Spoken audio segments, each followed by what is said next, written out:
Welcome back to Game 2, where we have Dignitas and FlyQuest trying to keep their rise going as we approach the halfway point of the split, Kobe. Yes, we do. And FlyQuest, let's start with them, because this is a team with a lot of growth already showing on stage. I have to say, specifically Diamond and Palafox. Some of the plays that we've seen on stage from them, just from the lock-in to now to Spring, have made a world of a difference. Diamond, a lot of these engaged supports. I think he really took it upon himself to be aggressive, start trying to really set up the team for a lot of these plays, even if it costs him some time. And you can see some of the points where he's limit testing, but a lot of them really landing home for the team and giving them some direction. Similarly for Palafox, really like the assassin play from him. The Akali was really good for him starting out, and the Yone as well, really starting to show up, showcasing some of that North American talent here on stage. Definitely something you like to see. Meanwhile, on the side of Dignitas, at the top of the standings, turning heads right now, and I have to say, I love when we see another really strong performance from a veteran player, Aframu. He's got this knack for raising up young AD carries. No matter who you pair this guy with. Way back at CLG, he was the one after Double Lift left to bring up Stixay. As well, Johnston on Dignitas. Really, really big success for them last year. And now Neo. Bring us right up to the future, Pastry time. Neo is the future. He is at the top of the AD carry stats, doing so well for himself. Aframu also setting him up with a lot of these hooks, a lot of these plays. Also keeping him very safe, and it feels like he's just been inspired here on the side of Neo to play so aggressively. That's why you see his damage numbers looking very good. KDA also kind of goes with winning a lot of games, so that's definitely going to help your stats as well. And I have to say, keep your eyes on this bottom duo because they're on the rise. Yeah, I just love how fearless Neo has been playing kind of alongside the veteran of Afro, so going to be fun to watch the bot lane continue to develop, as Dig have certainly surprised everyone with how well they've been playing. But before we get to champs like Kirby, here's a quick one. Which jungler is Dardoch going to play? Because he has played only unique junglers so far. So Number 11. Well, he is a bit of a hipster, and since Blabber just played Rek'Sai, even though he hasn't played Rek'Sai yet, I think there's a slightly less of a chance of him playing Rek'Sai now because we just saw it, and this is definitely a lot of showmanship as well as looking at the opponent composition. So we'll see once we start to see the enemy composition start to develop. But there are a lot of very good junglers that he has not played yet, not just the Rek'Sai, but also at least some of these early game focus ones you can go for dives for. So we'll keep our eyes on how the team comps actually round out to get a better prediction. Yeah, we'll see. It could be something, like, it's funny. I was like, are there even junglers left? And then you said Elise. I'm like, oh yeah, no one's played Elise yet, even though she's been extremely strong. Actually even got recently nerfed, despite not showing up much in North America, at least in the LCS. So could be something that Dardoch would want to play, certainly in his wheelhouse. I think at this point demonstrated he can play just about anything. My head was like, maybe he just goes for another hard farmer. Like Cardless didn't work out. Mundo, maybe not so good. So like Shyvana, right? Just kind of really bring it all the way back. We'll see. See what happens here in Champs. Like, it was a fun one now with Dig in the lineup as they ban away Yone. Going to respect Palafox's prowess on the pick. Senna Thresh also banned away. And there is Udyr and Renekton banned on the FlyQuest side. Yeah, I like this. You don't really have to worry about Akali anymore, so they take the Yone off the table. I would also be a little bit worried about Jose Diodo if I am Dignitas, because Jose has carried a lot of these early games for FlyQuest. They've even built some comps completely around Jose, buffing up Hecarim and having him be the main engaged, main carry for the team. Hovering the Fiddlesticks there, maybe it's a shout out for a possible Dardoch champion. I think that's great. I've still kept up with the jungle Fiddlesticks, but my stance on Rel. She's right up there with Seraphine as far as OP possible support, possible bottom laners, and of course Seraphine can be flexed mid or carry. Yeah, haven't seen it yet, but certainly still on the table. And we've even seen, I think, it was FlyQuest actually, I think, that played Seraphine as the bot lane farmer. So certainly can be very flexible in that regard. So nice to see Dignitas picking up the champion here. Kai'Sa, though, continues to be the premier bot laner, I guess, with excluding Seraphine, if you want to consider her like that. So Rel Kai'Sa, very powerful. We've seen Kai'Sa with just about any form of CC looks good. There's the Alistar, going to be picked up for Afro. So may indeed indicate either mid or farming this time around. It doesn't look like Afro is going to be the one on the Seraphine. Yeah, we were just talking about keep your eyes on this bottom lane. Neo's playing so aggressively. He might be on Seraphine. You still can play aggressively on Seraphine. Go for some poke, but could be the case there. And it's funny, doing it against FlyQuest. They're the ones, they've got 4 games of Seraphine. They have been the main Seraphine team in the league. Saligo, though, going to be a standard carry for them with the blind pick Azir. Plenty of options open here for Palafox. Honestly, you could go, and I would like to see him go for a melee carry, try and put some more pressure on Azir. But you can just, go the standards, either Zoe or even Corki, as much as Azir Corki is a meme and people don't like watching it. I at least like following package timings. Definitely adds something to the game. There's a Hecarim we mentioned for Jose, though. This time around, he won't have as much healing and shielding to boost him up. So maybe it's actually something more like an Orianna for Palafox to combo with the Hecarim engage there. You usually want some shield, heal, or speed to go along with your Hecarim for competitive, because it's not the same as solo queue where Hecarim can just get turbo fed and be a one-man juggernaut. It feels like you always do need a little bit of help. Yeah, players don't extend quite as far than they do in solo queue, where Hecarim has a much easier time picking people off. Graves, they're going to be banned away. Dardoch actually going to lose a more standard jungler, but as we know, he's got plenty to pick from. Sylas, kind of a cool one, though. I think with how powerful Seraphine ulti is, the ability to steal it is similarly powerful, so denying that option there, which could have been a pick potentially for Palafox in the mid lane, or of course for Licorice in top. Kindred also going to get banned away from Dardoch, and one more ban there for Dig here. I like your call about wanting to play a melee AD in Azir. I think with like control meters and Verdant Barrier being everywhere, just like working around the Verdant by picking someone that uses AD is maybe something players will look to, but without Yone, I don't think there's many AD mid laners that people are happy to play, especially when you have a jungle like Hecarim already lined up. So we'll see. Yeah. I'm guessing maybe something more standard, as Syndra is going to be banned away at least. Yeah, kind of agree there. I mean, I was gonna say, like, yeah, I hope Palafox really did like when Lucian was played a whole lot, but I honestly don't see that happening with this composition right now. Oh no! And we have a decent chance of the other ones I mentioned. All right, well, we'll see. Hovering over Corki at least briefly. Shields and speed, Pastry. I mean, yeah, match good. Made in heaven there for Hecarim. Not about the 1v1 now. It's about pushing the wave and helping out your jungler. It's probably going to be true for both sides, as we finally get to see what Dardoch has lined up here. Dignitas are going to have to finish their drive. Hey, there's Jarvan. Right. See, he doesn't have to go to like the crazy champions. These are just a little bit fringe. Jarvan right now is actually also on the rise. So good for team fighting. Definitely can actually create terrain for Gnar to get Gnar ultimates on. If you Cataclysm while you have Fake God timing his Rage for his Gnar, that can be a combo in itself. And they've got so many options for their engage. So much crowd control here on the side of Dignitas. Every single member bringing some form of crowd control to it. And we lock in a last little bit of a carry here for Licorice. Gangplank damage on the top side into the Gnar as well. I like it.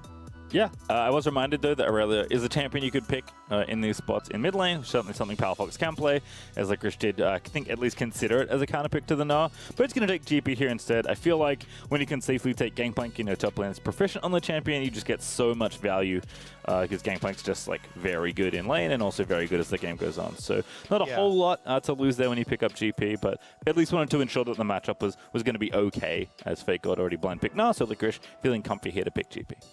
And it does give you, dive bottom options. Like this looks pretty good for bottom lane pressure for FlyQuest.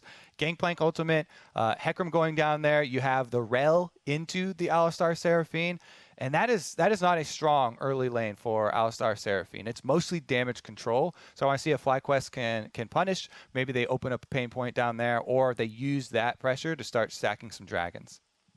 All right, we'll have to see. I do appreciate that Dardoch is continuing to play different junglers, though. Number 11! Number 11. I mean, but like, again, he's the kind of player that does keep on jungle trend like very aggressively. So if Jarvan is a champion that's on the rise, I would sure Dardoch has already been experimenting with that in games in solo queue. Am I safe to assume, Kobe, that Jarvan is still kind of the gank-heavy jungler that he's always been? Because, I mean, in the world of hard farming junglers, Jarvan does not leap to mind. It is Dardoch, so we could leave Damage Jarvan open, but I would expect him to be the full tank Jarvan that you most commonly see, like LPL and stuff like that, where he's setting up for these team fights, using Cataclysm, using the engage to set up for the Gnar, for the follow-up for the team. That being said, Jarvan, just by nature of the kit, has early pressure because EQ is such an effective ganking tool, gives you so much range, it still serves as that, even if you do go the more tanky build route. Yeah, no Doom Jacuzzi, Malzahar not to be seen this time around, but like with the Gnar and also just with again, how good Seraphine ult is in any sort of team fight, there could be some really spicy setups here on the Dig side as far as crowd control goes. As you mentioned, every single one of their lanes has something, which I think if you're playing potentially a jungle that can gank nice and early, has to feel pretty good. So we'll see how the game shakes out. Dignitas looking for win number 5. FlyQuest we're going to try and take down a rising Dignitas who have been looking pretty good, actually, and surprisingly good in the early weeks of the LCS. And Dota continuing to at least appease us by picking different junglers every game. I love hearing from the players after these games, too, on the side of Dignitas. They seem to have such a good atmosphere with all these members really coming together pretty quickly and building up synergy. Nice, auto attacks off. They get the kill on the ward. Gold plus experience for the bottom lane. But all of the Dig members have had really positive things to say as far as the team trusting in them, the direction. Once they get into games, you see Aframu just stretching out there too.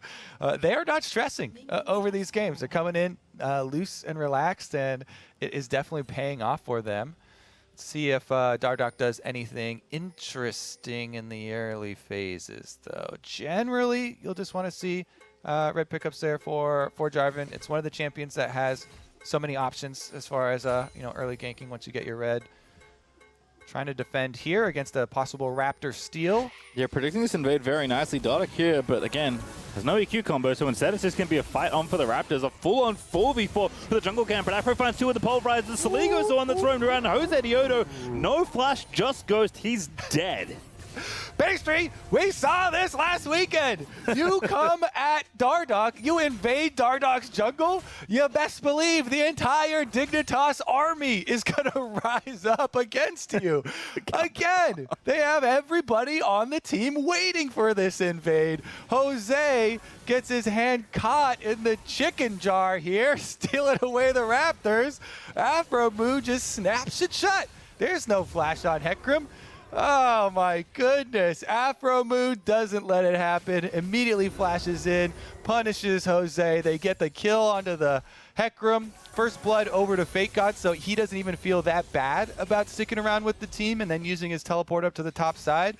Yeah, he didn't actually get to spend his gold, so it doesn't help his lane right now, but he does have the first blood money, does have the secured start for his Jarvan, for his jungler, and that means a lot because Dardoch Jarvan is already looking to pay him back.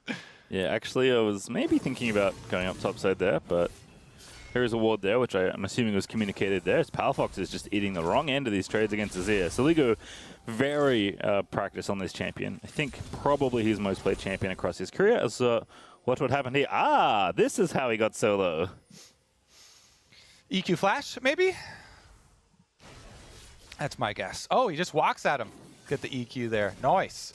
And Palafox flashes after. Ooh, ooh, ooh. Doesn't get to dodge out. I like how Dardoch, so he was very patient there. He had a really good angle on Palafox, who was trying to get back to his turret. So he just waited until he had full EQ range, waits until the extra speed from Orianna W wears off, then hits it. And once you hit that EQ plus the auto after, and your first auto gives you that % health damage for Jarvan, so it's a real big one, and you've got the red buff on him, that is just a very, very high value mid pass for Dardoch. Crosses up to the top side, finishing up on the top side, Gromp and blue buff for himself before returning to a very gank heavy path here. And Palafox, you see him hesitating. He stops his recall even behind his first turret. Has to recast it, and he's going to lose out a bit more, even with teleport.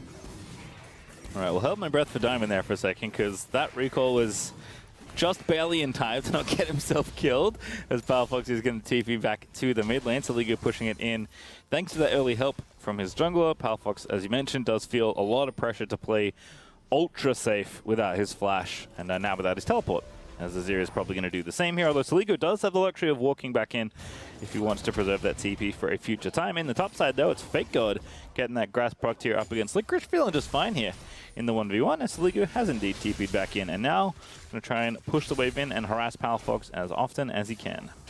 Do you think that teams are so frequently invading Dignitas, invading Dardoch because of the jungle challenge extra attention? Soligo should be able to get out. Yeah, zoomed back there, but he's going to get hit up. Will be forced to flash, so good work there from Jose Diodo to force that to happen. Also, Diamond's moved up here, so it could be a potential dive. The wave not that big, but Hex Flash in. Diamond level 2, trying to make it happen, but Soligo is not going to be caught by that one. Yeah, nice little attempt here. I like the mid push to get the flashback at least, and also let Palafox push this one out. Gets his reset off. He's got a control ward in bottom side river, so feeling so much better about the state of mid lane rather than leaving it hanging there after the early Jarvan gank. Jose's been very good too with Hecarim on a lot of these E's, getting just past his target to be able to push them back into a dangerous position and force summoner spells from them. Meanwhile, Fake God, after the first blood, checking back in, full control, has actually drained Licorice of all resources. No health or mana left, although he had one more biscuit he could try and rely on. This goes for the recall because he's got Sheen money. You're going to have to TP back here, but that should be fine. Fake God just throws a clock at him. And is maybe going to just look to push this wave a little bit further in, but doesn't know where the enemy jungler is. We know that Jose Dodo was up here. He did recall. In fact, Dardoch was potentially going to threaten to dive on the Licorice, but they didn't go for it here. Instead, I'll just back off and continue laning up. Licorice, of course, feeling good with his Sheen finish, because I can't really win with just a Doran shield. It's not a particularly interesting 1v1, as Diamond is trying to guard the Scuttle Crab, as both supports actually hanging out in the river, just having a little party. The double horsies going after the Scuttle Crab.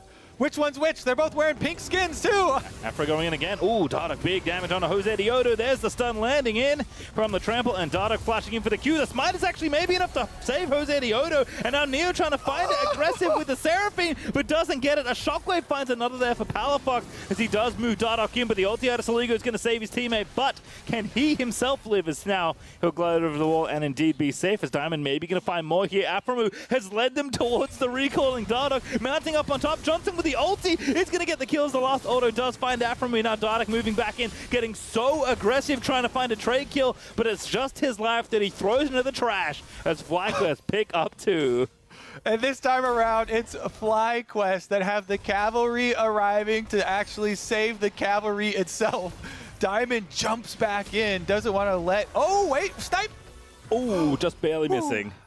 Close, all right. Now, he doesn't want to let Jose go down there in that pick. He turns it right back around. Jose heads up play. Still has smite. Oh, no, it's still coming up. Look at this cooldown on it. Maybe that's the bugged observer cooldown.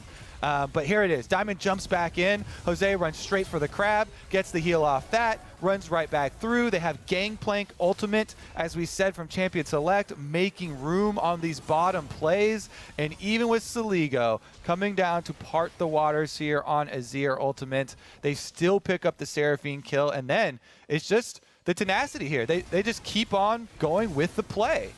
They don't give up on it. Johnson's ready to flash in there too, and these are two of the younger guys on the team. He hit level 6 off of the earlier kill into River, levels up his ultimate, joins his bottom lane teammate, and FlyQuest strike back in a pretty big way. Yeah, up about 1,000 gold at the end of that play. Gonna have a first shot at this dragon as well by the looks of things. So the teams are back in the area. This is just where we were, where everybody got killed. There's a blue ward in the back of the pit, though, for Dig, so they do have eyes on this dragon. So FlyQuest can't just walk in and try and take it. So it looks like things are going to return to relative normalcy. Fake God in onto Licorice. There's Dardoch here again. He's level 6 this time, though. There's the flash. And there is going to be enough space to get Licorice out of there. All right, what about this Rift Trail then? Because they just chunked out Licorice really heavily. And he's sitting pretty low on resources as well. They have the early recall, though. If you look at the mini-map, their bottom lane is arriving first. Seraphine a little bit slow, but trailing. Everybody spotted, though, by Dardoch using the plant, but Diamond has the angle. Dignitas looks like they want to force a full-on fight here. Need to wait for Seraphine, no, as there's the ulti there from Rel. Orianna does clip on with a shock, but there's Josidioto taking out Dardak as Seraphine ulti over the wall. Charms on the 3, Saligo moves in for the sweep, finds 4 with the scoop.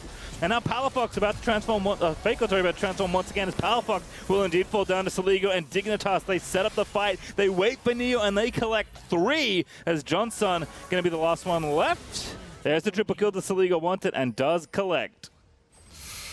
I think that's going to be the last of them. Maybe Fake God goes down here once he transforms back into Mini. Nice slow. Ooh, crunch, but no follow-up there because you're big nah, not mini nah. But Licorice are going to dance back in. Diamond now looking for the dive, mounts up. Fake God is going to get GP ulti, but he's safe. Dardak hits W like that'll save his teammate, but he's in over the wall instead as Neo's actually up here. This could be the extended ace potentially for Dignitas as Licorice is going to fall. Aphromu's going to CC up Diamond, and there's the 4th. That's going to be the 5th, and it's not going to be on the scoreboard, but that is technically an ace. That lasted long enough for Dardak, the first person killed in that skirmish, to come back pastry time. So he made the full rotation to Fountain and back. Look at this, FlyQuest, they use everything on Dardak. It's just the Shockwave plus the Rel engage, boom, they pop him. But it is a big charm into Azir sweep from Saligo. He hits every single member, and then with Fake God charging up the rage on Gnar, that gives them the confidence to finish it off. Saligo got the red buff off of it too, so he's able to pick that one up. Even with that E going wide, they're able to finish this kill, and now that is 3 more for the Azir. This is the worst possible outcome for FlyQuest there. When the Azir on the super heavy team fighting team gets a triple kill, things are going real bad. And then they mess up this dive onto Fake God. Aren't able to land the crash down there, so they don't get the kill. And guess what? You've been chasing long enough, the respawn timers are up. So Dardak comes back, Neo heads on over from up in the river, and they claim 2 more. All right, well, the gold is going to be even at the end of that exchange. Dignitas up by a couple hundred, but not much as everything kind of settles down. But Dig will be up a kill, which feels pretty good. Moonstone done for Seraphine, Luden's done for Saligo, who is now the focal point of this mid-game for Dignitas. Certainly set up to carry. Was going to be anyway with a pick like Azir, especially with Seraphine as your bottom laner. But now Saligo's going to have an early bit of bonus gold to get that done. Look at the whole comp. Like he's got to carry a lot of the damage. You know, team percentage of damage here for Azir is estimated to be through the roof. Everybody else has these big team fight ultimates. Lots of AoE coming from Dig, so they just want to be able to group up. They want to go to these dragons, set up a safe scenario for Saligo to really carry, and that's why when he got the triple, my eyes just got big. I was like, that is the worst scenario for FlyQuest now, because they do have assassination potential on him, but it gets really difficult to deal with the team fighting of this Dig comp, with all of them having so much zone control on it. Now they're going to funnel even more money into the Azir. I really love this from Dardak. He comes mid just to get the 2 plates. It's not going to take an entire turret or anything, but giving over that money to Saligo funds their biggest DPS threat. Well, good setup actually. Fake God laying in the Licorice there, proccing that passive, but Minion Wave not big enough for the dive, even though Cataclysm is a very good tool against GP, because he would pull us counter orange out of it.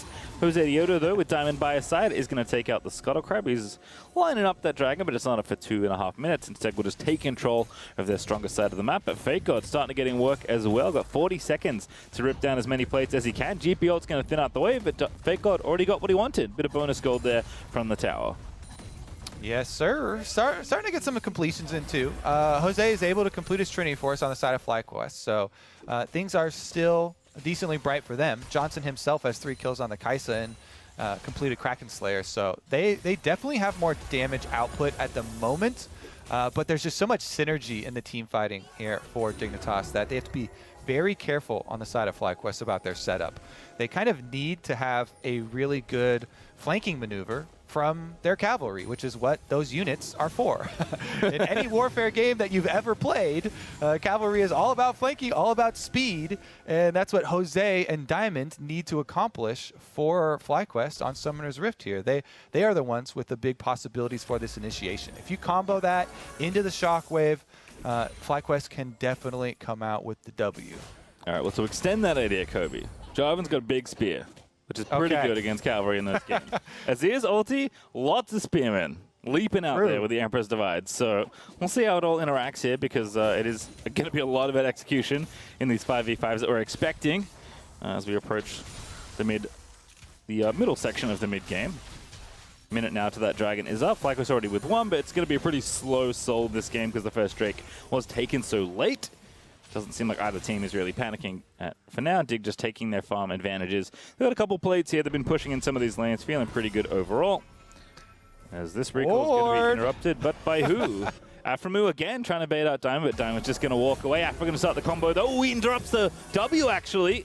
So now Neo going to keep working, but not a whole lot of damage without some help. Here's Jose Diodo in. Now Diamond, he's going to have to flash, but he's going to get Cataclysm there. Neo with the ulti in, does find the Thomas. Jose Diodo maybe went it a little too far, but Aframu is going to get out as everyone's TPing down to the bottom side. It's like Power Rangers moving in to kill the monster. Now Licorice going to have to flash out of there as Fake God looking to go big Gnar under the tower. Dignitas are going to find this kill. Surely there's a massive Gnar. Fires 3 into the wall. Empress Divide scoops them back, and Dignitas two away, from claiming the 8th. It's just the 2 horses left alive, but the cavalry is not here this time, Kobe. It's Dignitas in bottom lane. Dignitas win, the Power Rangers win, Megazord is down! Oh, they've done it, pastry time. Even with Neo and Afro not having big damage output, not landing that E initially onto Diamond, the rest of the team arriving. And again, once you have this squad built up with all these synergies, it is going to be overwhelming. Dardoch hits the Stride Breaker into Cataclysm Ultimate, and they barely finish off the kill because they haven't had their main DPS arrive yet. But then everybody in the bottom lane, Shockwave is flashed away from. So one of the biggest team fight tools here for FlyQuest doesn't get anything, and Fake God makes his flash count. That Gnar, baby, that was a huge Gnar into the wall. He does not even go down to the tower shot afterwards. Fake God, seeing his name in lights here in the LCS after he's put so much time and work into Academy, into this league over the years, making his appearances on 100 Thieves, doing his time. Now, with his full starter spot, really making himself heard. All right, well, Dig will find themselves almost 3,000 gold ahead. They got the Drake as well, so it's going to be Cloud Rift and Cloud Soul for this game. But definitely nice for Dig to even up the Dragons there, just again to make sure that nothing gets out of hand in that department. And now they can focus their attention to this top lane outer tower, which is already pretty low thanks to Fake God's earlier times in lane. But looks like we are going to be swapping people up to the top side of the map. There is a second Rift Herald to take as well, so plenty to still play for here. But FlyQuest going to find themselves on the back foot as they approach the 20-minute section of this game.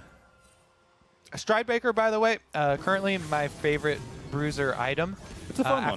After they nerfed Gore Drinker, of course, because initially that was by far the king. But once you nerf the Gore Drinker, you get to actually see the value of the Stride Breaker stats they've got in it.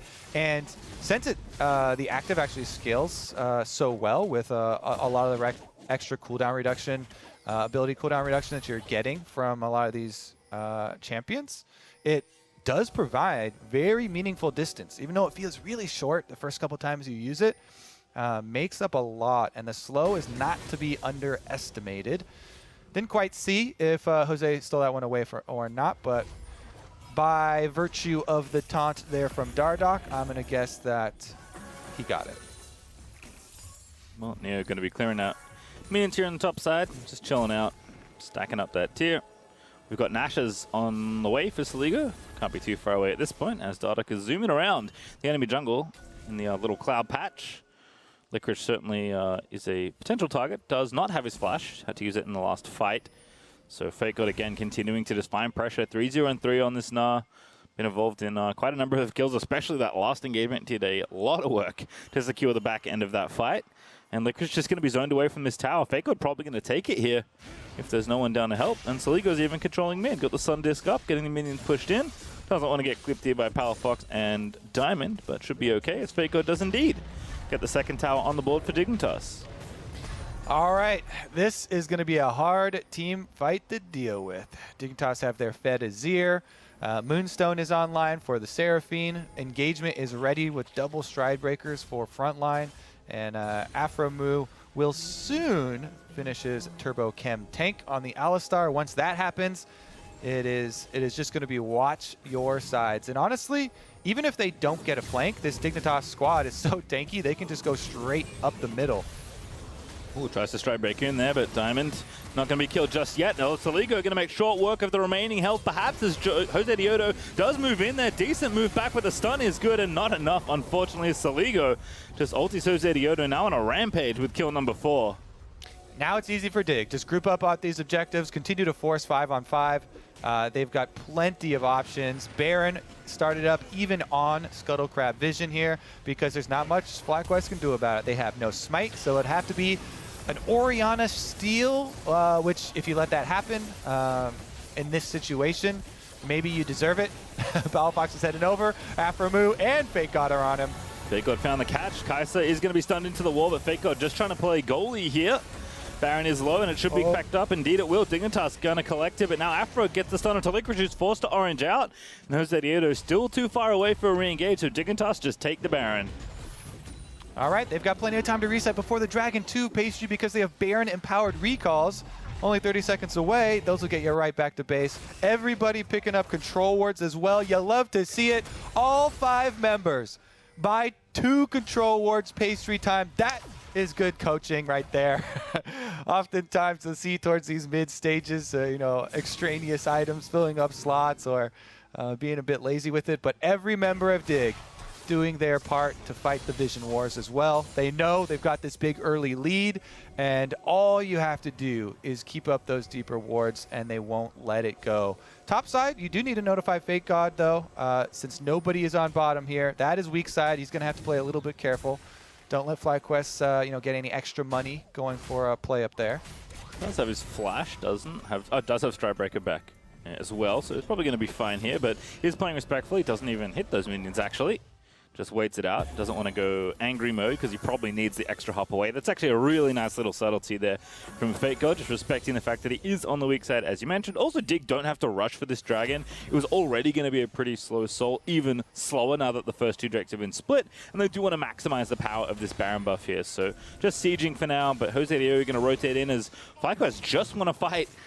That's a 5v4, and Jose Diodo maybe going to start at Soligo. Such a good target. If you can get him, the damage is there, but he's going to be shielded up from his Q and maybe be okay. But no, Johnson's going to surf in and take him out of Seraphine. Now counter ulti. Afromu is in the middle of it all, but here comes Fake God. Palafox is already dead, and Diamond now in the middle of the enemy, but that's not where he wants to be. A great stun up by Afro is going to give Neo the kill onto Kaisa, and now he's going to run back there and take out Licorice as he nabs the double kill, and Dignitas, despite the great angle from the Hecarim, just will not be stopped.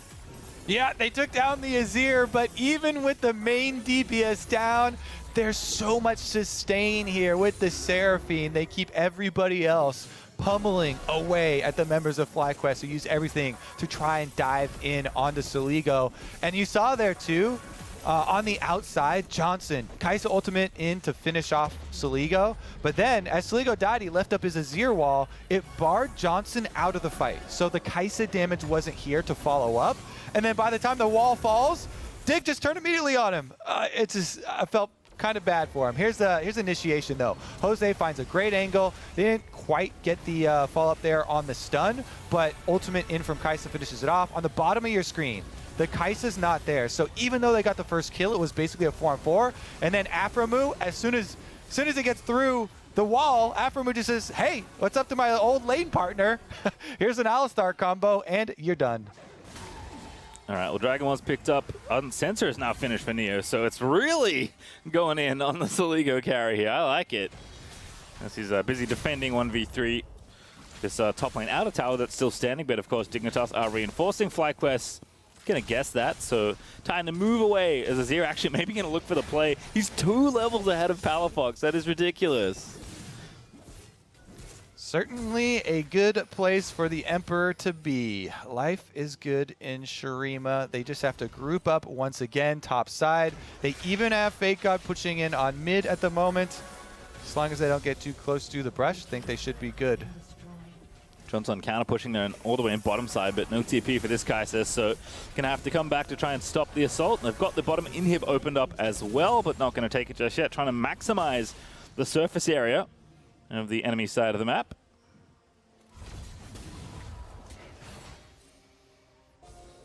FlyQuest again, maybe gonna look for something, but no, ultimate is there for Jose Diodo, but not really many angles. So much vision here for Dig, setting up on this top side of the map, but by the time FlyQuest clear it all out, the map's gonna be reset again. So Dignitas being very careful, very sensible. Fake God again isolated, but has more than enough vision here to be pushing this wave and then backing off.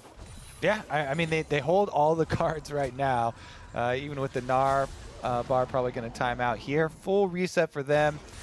Everybody going to scale up so nicely. They don't have to risk any sort of comeback move being available to FlyQuest, especially with bottom inhibitor already being exposed. There's just 1 minute, 20 seconds left on the Baron, so slowly push up on your bottom side, and you can just draw FlyQuest out to you into your waiting arms of Alistar, Jarvan, and Gnar, all looking for a good turn. Yeah, as you said. The other bonus of Seraphine on your team is you can infinitely tank Baron too, so True. You can bait him out as many times as you want, Pastry. All right, well, FlyQuest just going to scoop up what gold they can before they will be forced into action, most likely. 45 seconds or so until that Baron is up and available. Licorice is busy dealing with the bottom wave, so it does want to keep the inhibitor somewhat safe, but again, Dig moving through. All those control wards, that was, I think, 10? My math, sir. I saw a lot of 2s, which is a good sign, Kobe. Dignitas continue to have really good vision as they set up for this Baron. Definitely love to see it, especially how it automatically lines up in the client. Scuttle Crab picked up. Baron arrives in 20 seconds, and FlyQuest, what is the plan? Honestly, maybe they just do a Hail Mary at the Baron instead of seeding it and trying to find that angle at your own towers, because even with the towers to help you defend, once they're all grouped up like that, it might be hard to actually find that initiation since you won't have any extra vision or angles to go for. So I kind of like this from FlyQuest. It's more risky, but they're trying to find them while they're separated. Here goes Jose. Afro, who knows what to do, immediately kicks Rel out of there. That's going to stop, Hecarim out of there. Rel's the other one. And the backside waiting to follow up the initiation. Instead, it's Jose Diodo burning that goes for not much. Really nice play for Afro to keep his carry alive. And now Dignitas, they're just going to start the Baron. The plan is going forth as TP in from Azir is going to make sure this Baron DPS is massive. They switch over to 2 Scryer Orbs. So you see there's one available right now for Johnson, and Licorice is walking over too. Oh, Afro is actually going to boot Diamond in as Fake God, what a massive no! There's Jarvan over the top. It's the fight that Dig wanted, but Dardoch, he's dead. That's not a good sign for your Baron attempt as Diamond going to fall off as well, but not dead just yet as Jose Diodo dives into the backline, but Afro finds another multi-pulvers. There's the shockwave, will deny Neo, and Saligo moving over, but Fake God is hopping on heads and taking names there as Licorice going to be the next one to fall down. It's Dignitas, despite losing their jungler around the Baron pit, still winning the team fight. Yep, no jungler needed now for this Baron. They have chased FlyQuest back to their bases. How crazy would it be if Johnson stole it with a W, though? Kai'Sa's got an angle right now. I like how they're all hugging the back of the pit. They're like, okay, just don't let the W through. Now you can see him on the minions in the mid wave, too. Now they know where it would come from. Everybody can breathe easy. And even though they got, kind of low with the back spikes, again, Seraphine, this gives you so much tankability. And just watch this. Afro's, trying to find the flanker, does find it, and then Fake God's like, I'm in there.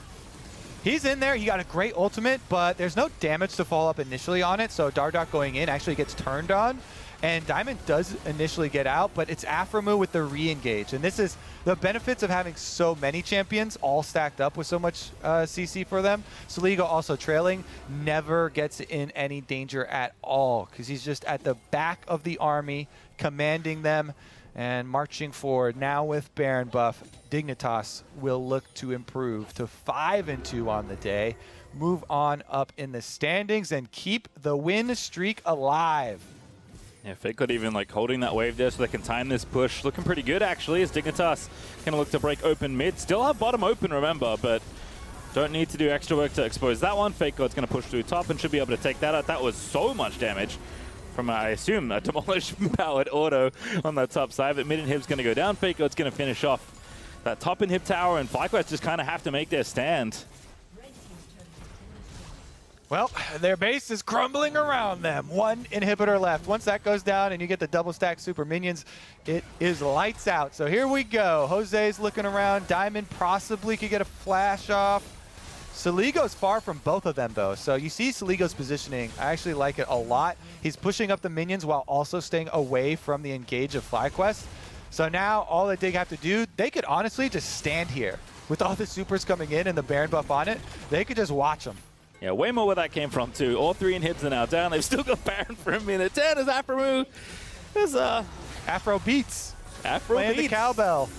guiding the minions in. Afro loves his music, so it makes sense that he's popping the cowbell on the precipice of victory. Diamond has to try something, gets completely shut out by the Dig support. He's going to die. The rest of them are going to dive in as FlyQuest's popping off. Into the backside he goes. Nas 2 in. The shockwave is nice, but not nice enough as Dignitas take out 3. Going to be looking for the Bud Light Ace. Saligo moves on in, schmoves on in, takes down Powerfox, grabs the triple kill, and they celebrate by blowing up the enemy Nexus to pick up win number 5. Dignitas keep the win streak going. Dardoch keeps the unique champions going. He's not going to stop at 11 either. He's going straight to the moon. And Dig, just another good-looking game. Another day in the office. Yeah, it's starting to feel like I want to say easy, but just very natural for this team, right? The new players are clicking with the veteran players. Everyone's smiling. The environment's feeling good. Dardoch's like rolling dice in champ select. And Afro's playing great. I mean, looking so good alongside his new bot laner again. I like that Neo showed that like he's willing to play Seraphine. He's not just like this hyphy, like high mechanical ceiling player that wants to be aggressive. He will still manage to find angles on Seraphine and be a bit more supportive. Like it is wild to me that Dig can show so many different junglers and different looks, right? Because they don't just pick a jungler and then draft standard. They actually try and build comps around Dardoch wanting to play all these different champions. And time again, Dig just showed that, like, regardless of the comp, regardless of the jungler, they know how to play. And they can navigate a lot of different scenarios, which is really impressive for a team with a lot of newer players in it. Yeah, and they're not even this one wasn't even built around Dardoch. They're leaving his jungle pick to last pick, and he's like, you know what, whatever's left, and we'll fill it in with something that works here. So Jarvan looks good here, got some CC, plays into the team fight well. Spend as many jungle bans as you wish on me. It does add this kind of fun flair that you're referring to, this air of this nonchalant kind of attitude that does improve the overall, kind of attitude of the team, it feels like. And it really is showing in their play. Especially cool, like you're shouting out Afro for him to do a lot of these plays versus Johnson, his old bottom lane partner that they were praised so much for being such a good part of Dignitas. And he's quick to turn it right back around on him. I just like that Dardoch now has more picks than there are possible bans you could even take away from him. And I don't think Dignitas would ban away his jungler. So very impressive stuff as Dig pick up yet another win. And on the other side, we have Tigris and Afro and a Verizon post-game interview. We'll see you there. A lion! Ah, yes, the king of the jungle.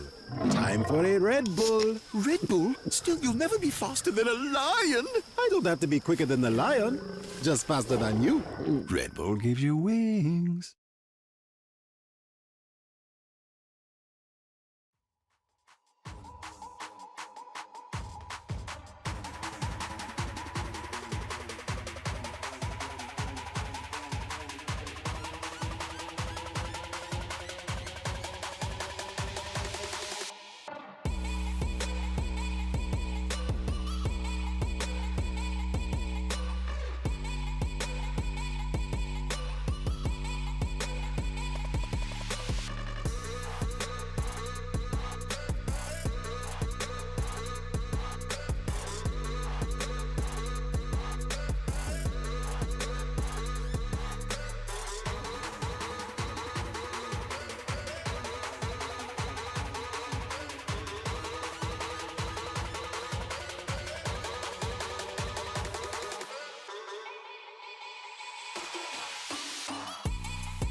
Welcome back to the LCS, everyone. We've got a Verizon post-game interview for you here alongside Aframu following another Dignitas victory. I want to take this one right from the start with the draft because we haven't seen the Seraphine yet from Neo. He's been on more of the traditional ADCs that we see as of late. What gave you and the rest of the team the confidence to bring her out today along with the rest of the comp and swipe away from FlyQuest? Well, FlyQuest been playing Seraphine a lot since lock-in, so it's an important priority pick when you're playing against him. And we saw that how OP it is, so we had to take it away from them because there's super comfort on it. Neo performed very well on it, and besides, the bottom rib fight where we had a catastrophe where Hecarim was at 1 HP and didn't die, we did pretty well than that.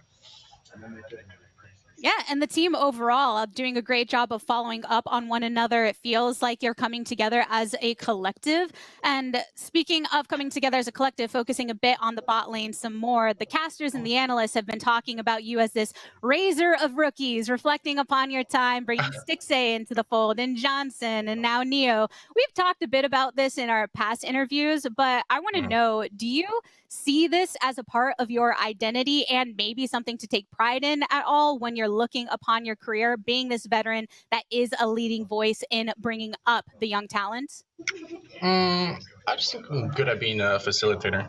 So it's just, with your bottom lane partner, it's important to be on the same page, always talking, give them room to talk. If someone doesn't feel like they're being listened to, then they're probably not going to listen to you if you have something to say, So it's important to just build that relationship from the get-go. That way you're able to perform, at a high level. And going into it, I love playing with all the guys, everyone having a blast, laughing all the time, it's awesome. Yeah, and it's kind of a dynamic we see in a lot of the what are perceived as the strong bot lanes, right? Somebody with that experience coupled with a younger player working on that relationship over time. Dignitas now 4 wins in the bank back-to-back. You're 5-2, I believe, in your record. How do you feel that you, not just as a team, but as a bot lane, stack against those others that are considered the best?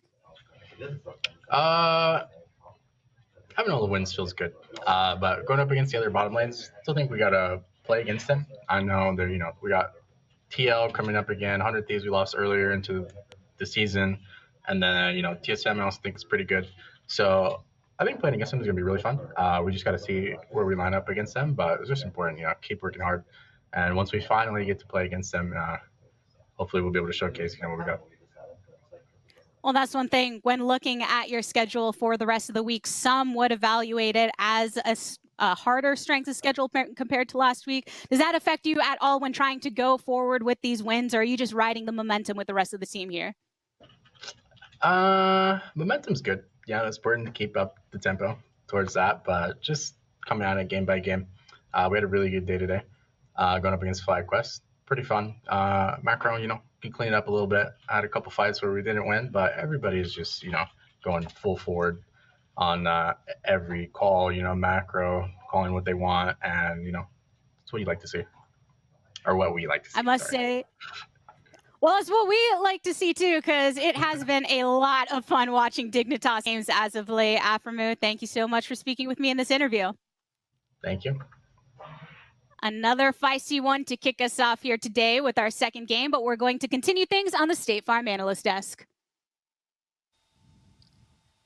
Thank you very much, the Tigress. And Dignitas continue the trend. So I'm coming to you first, Crumbs, because you were the one at the top of the day when we talked about a couple of our trending teams up and down. Dignitas surprising many with their first 2 weeks' performance, and they kick it off here in week 3 with a very solid victory. It's that power of being on the same page. We heard it here from Afro in a very telling interview. Not only are they all aligned, following every call to the fullest extent, but they're also very aware of what FlyQuest's strengths were. The Seraphine was denied in the early rotations, and I was a little bit critical of taking the Seraphine for Neo, who I thought was a really top performer, but that's usually a criticism that is usually felt when the team isn't really firing on all cylinders, if Neo is really relied upon. But everybody else knew what their roles were, so when everybody plays the game in the role that they have to play for the team composition, then the Seraphine looks a lot better. And the fact that Dignitas is already at that stage is a really cool sign, because we're right.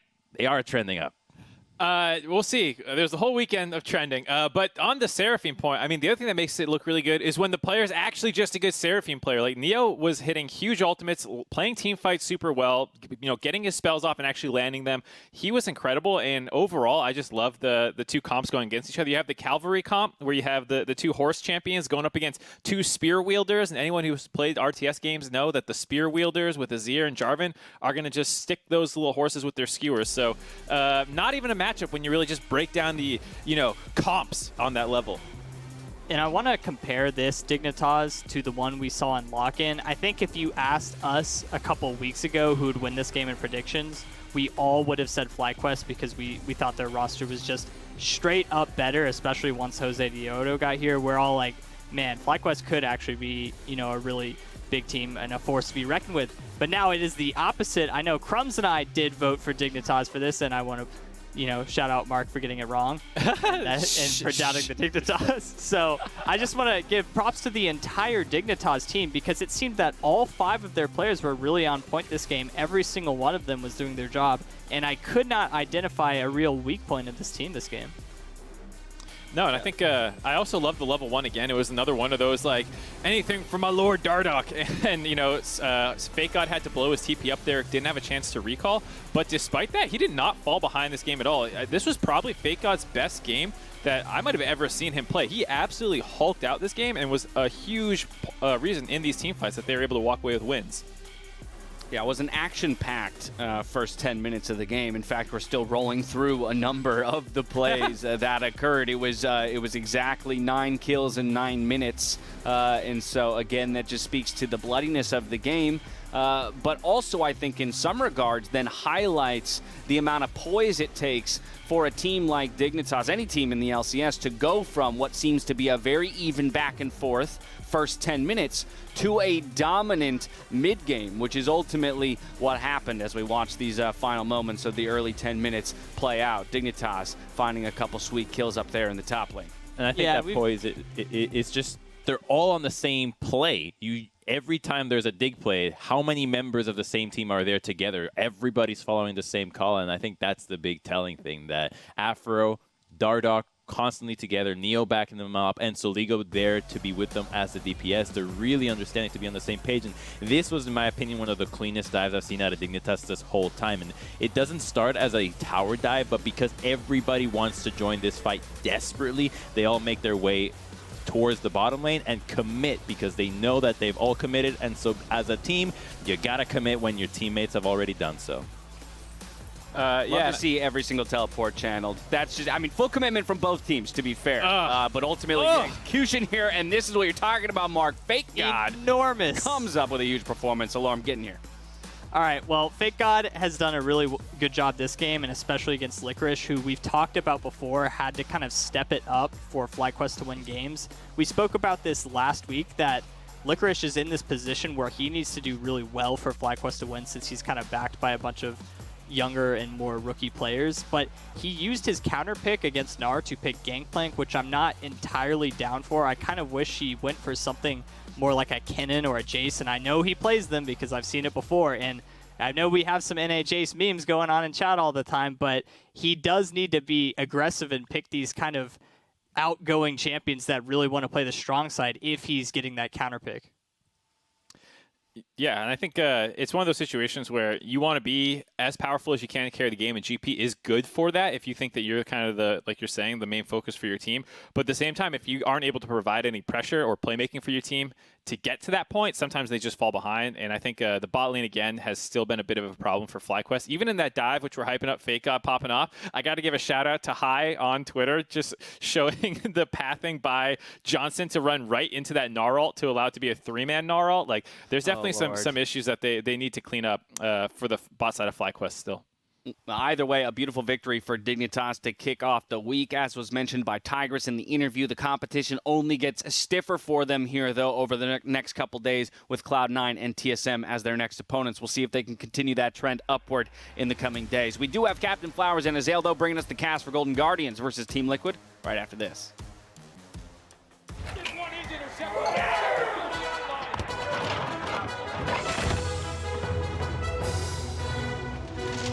Decorative towel. was a mess. I wiped up a mess. Yeah, you Where is the bot? Never mind, I found it!